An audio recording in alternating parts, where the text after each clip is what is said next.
bonsoir et bienvenue à Mardi Méditation. Content de vous retrouver encore une fois pour un moment autour de la parole excellente de Dieu.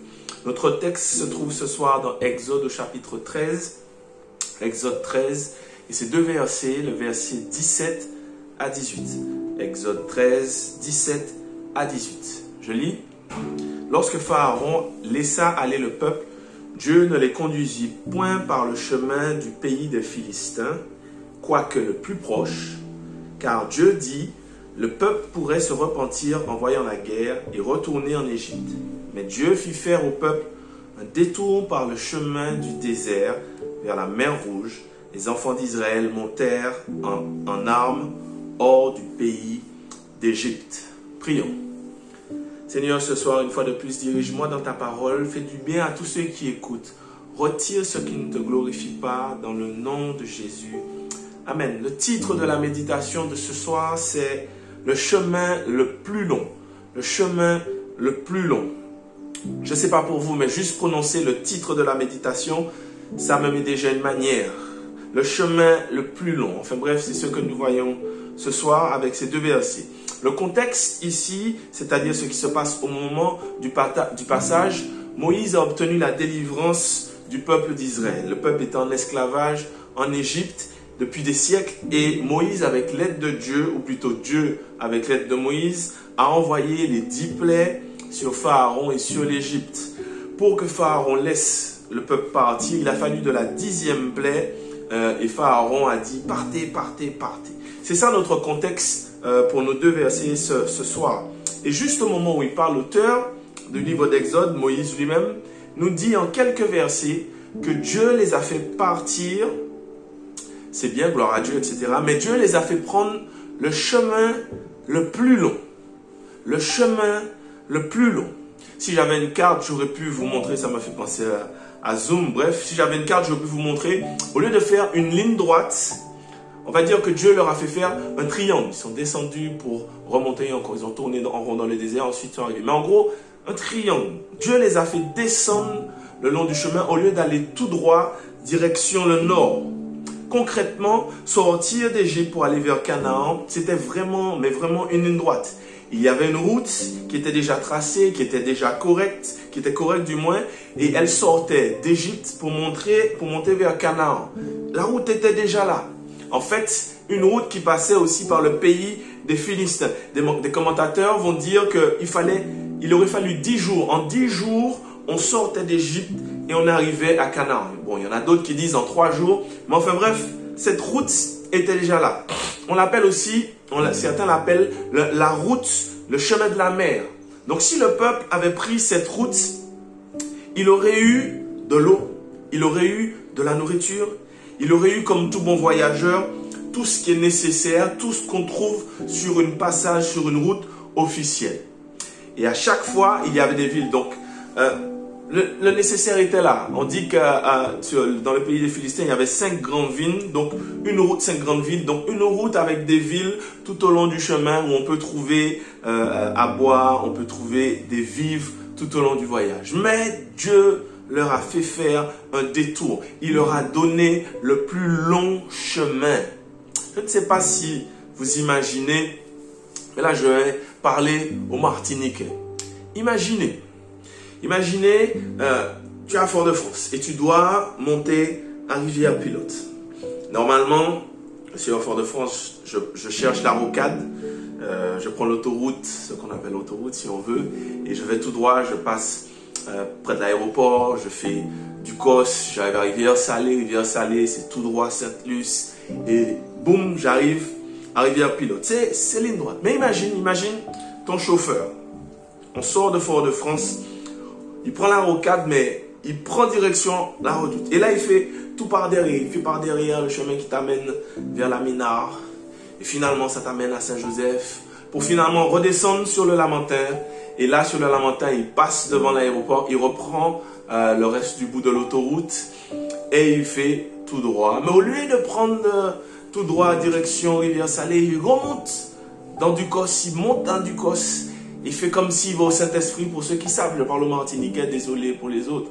Il va au Saint-Esprit comme s'il va au Saint-Esprit. Ensuite, il passe par derrière. Il arrive à Petit-Bourg pour finalement arriver à Rivière-Salée. Une fois arrivé à Salée, au lieu de faire tout droit, il pété 3 îlets. Il descend aux 3 îlets. Il fait tout le tour. Il fait Ans-d'Arlé. Il fait le diamant pour revenir sur Sainte-Luce, pour finalement aller tout droit à Rivière-Salée. Si tu es dans la voiture de ce chauffeur-là, tu pètes les plombs parce que tu sais que c'est une ligne droite. Mais le chauffeur te fait faire le chemin le plus long. Et Dieu a fait pareil. Il a fait faire le chemin le plus long. Mais en fait, il avait une raison. Dieu a toujours une raison. Dieu est parfait et il ne se trompe jamais. Le verset dit, le peuple pourrait se repentir en voyant la guerre tout au long de la ligne droite, celle qu'on appelle le chemin de la mer qui passe par les Philistins. En fait, s'ils avaient pris ce chemin-là, les commentateurs disent qu'il y avait déjà des postes militaires égyptiens. Donc à chaque fois, ils seraient tombés face à un poste militaire, à une armée. Ensuite, une autre armée. Ensuite, un autre poste militaire pour arriver finalement à la première ville philistine. Bref, des Philistins. Et en fait, les Philistins, il y en a 5 grandes villes. C'est pas sûr qu'ils les auraient laissé passer tranquillement. Donc, à peine sorti de plusieurs postes militaires, tu tombes encore dans un pays qui te veut la guerre. Donc, Dieu a dit, sachant tout ça, voyant tout ça, connaissant tout ça, Dieu, voyant l'avenir, a dit, il est préférable qu'ils prennent le chemin le plus long.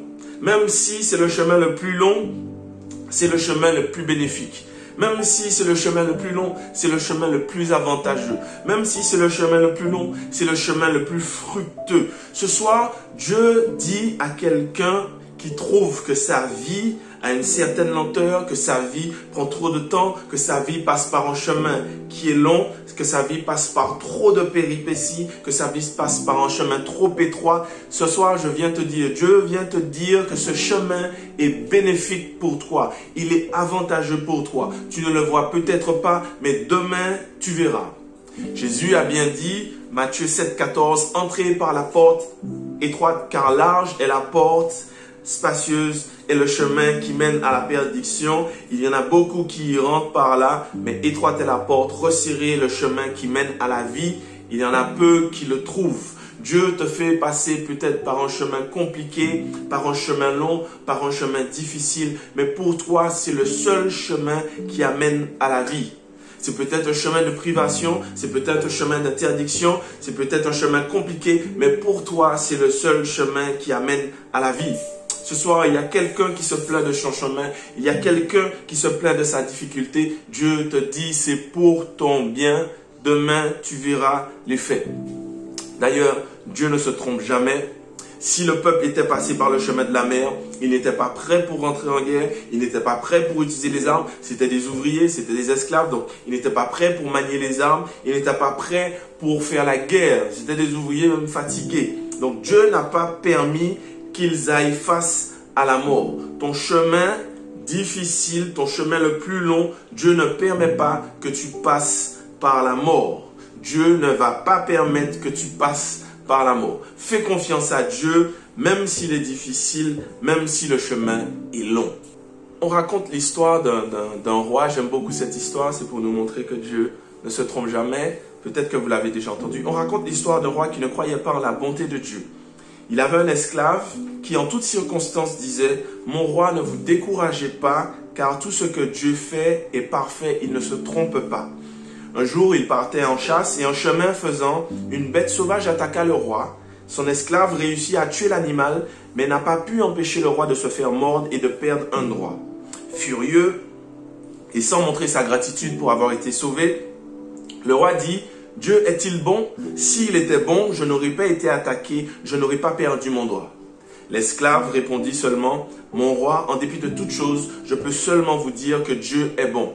Il connaît le pourquoi de toutes choses. Ce que Dieu fait est parfait. Il ne se trompe jamais. » Indigné par cette réponse, le roi ordonna l'arrestation de son esclave et le fit mettre en prison. Plus tard, le roi partit pour une autre expédition de chasse et fut capturé cette fois-ci par des hommes sauvages qui pratiquait des sacrifices humains. Le roi, la victime, le sacrifice royal, si on peut dire ça, était attaché sur l'autel, prêt à être sacrifié. Mais les nobles sauvages du village, ayant constaté que la victime n'avait pas tous ses doigts, en vinrent à la conclusion qu'elle n'était pas assez parfaite pour être offerte à leur Dieu, à leur faux Dieu. Donc le roi fut relâché. À son retour au palais, le roi ordonna la libération de son esclave qu'il reçut très affectueusement. « Mon cher esclave, Dieu est vraiment bon pour moi. J'ai failli être tué par des hommes sauvages, mais vu qu'il me manquait un doigt, un seul doigt, on m'a relâché. Mais j'ai une question pour toi. Si Dieu est si bon, pourquoi m'a-t-il permis que je te mette en prison? » Et l'esclave a dû répondre ceci: « Mon roi, si j'étais allé à la chasse avec vous, moi, j'aurais été sacrifié à votre place parce que moi, il ne me manque aucun doigt. Par conséquent, rappelez-vous, Majesté, tout ce que Dieu fait est parfait, il ne se trompe jamais. » Ce soir, je viens te dire, le chemin est peut-être long, le chemin est peut-être compliqué, Dieu ne se trompe jamais. Tiens bon et tu verras la gloire de Dieu. Prions. Seigneur Dieu, ce soir, je viens te demander une faveur de grâce, une faveur une onction, Seigneur, de grâce, une onction de bénédiction sur celui qui passe par un chemin long, celui qui passe par un chemin difficile et celui qui ne voit pas le bout du tunnel, comme on pourrait dire. Étends ta main sur lui. Étends ta main et donne-lui, Seigneur, ton Saint-Esprit, l'intelligence, le discernement, afin qu'il puisse voir que tout ce que tu fais est parfait, afin qu'il puisse voir que ce que tu fais est parfait. Seigneur, donne-lui la joie tout au long du chemin. Donne-lui la patience, donne-lui de l'amour, donne-lui de la maîtrise, donne-lui tout ce qu'il faut, le fruit de l'esprit, afin qu'il puisse avancer sur ce long chemin. Et tu es aussi le chemin, donc montre-lui qui tu es sur ce chemin. Je te bénis, Père, fortifie-le dans le nom de Jésus-Christ. Amen. Que Dieu te bénisse, que Dieu vous bénisse, que Dieu vous fasse du bien. Et j'ai envie de vous dire, marchez, continuez de marcher. Faites un pas, ensuite un autre, ensuite un autre. C'est compliqué, mais Dieu sait ce qu'il fait, c'est plus avantageux. Je vous laisse en vous disant que si vous n'avez pas encore accepté Jésus-Christ dans votre vie comme sauveur, comme Seigneur personnel, vous avez la possibilité de le faire avec cette petite prière qui est juste à la fin de la vidéo. Que le Seigneur vous garde, qu'il vous bénisse. Et après cette prière, si vous n'avez pas d'église, si vous n'avez pas d'endroit où vous pouvez réunir pour grandir avec le Seigneur, vous êtes les bienvenus chez nous. Que Dieu vous bénisse. Je vous dis à très bientôt. Je vous aime. À mardi prochain. Allez, bye.